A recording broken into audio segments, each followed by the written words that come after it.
Esse é o exemplo 6.2 do livro Introdução à Mecânica dos Fluidos, sétima edição do Fox. Ele fala que um tubo de Pitot é inserido em um escoamento de ar, na condição padrão, para medir a velocidade do escoamento. O tubo é inserido apontado para montante dentro do escoamento, de modo que a pressão captada pela sonda é a pressão de estagnação. A pressão estática é medida no mesmo local do escoamento com uma tomada de pressão na parede. Se a diferença de pressão é de 30 milímetros de mercúrio, determine a velocidade do escoamento. Bom, então a gente precisa determinar, a velocidade.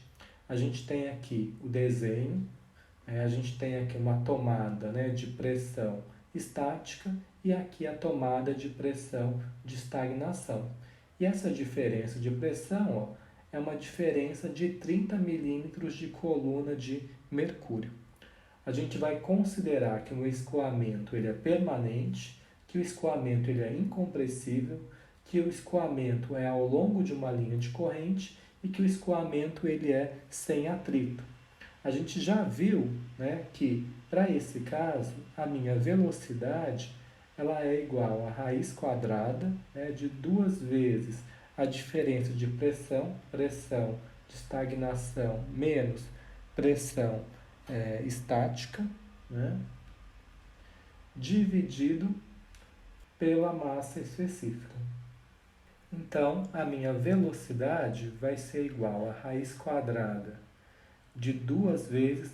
Qual que é a diferença de pressão? A diferença de pressão é o ρGH do mercúrio. Então, a gente tem a massa específica do mercúrio, 13.600 vezes 9,81 vezes a altura da coluna de mercúrio, que é 30 milímetros. Então, 30 vezes 10 a menos 3, dividido pela massa específica do ar que está escoando, nas condições padrão.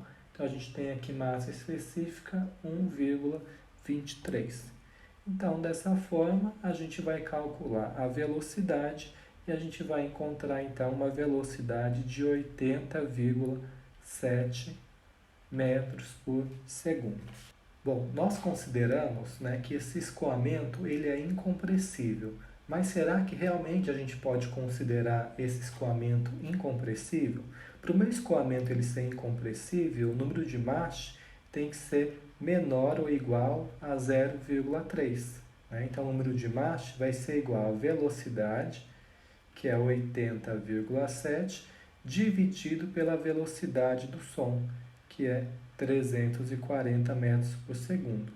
Isso daqui vai dar para a gente um valor de 0,23, que é menor, 0,237, tá? Que é menor do que 0,3. Então, desta forma, realmente a gente pode considerar que o escoamento ele é incompressível.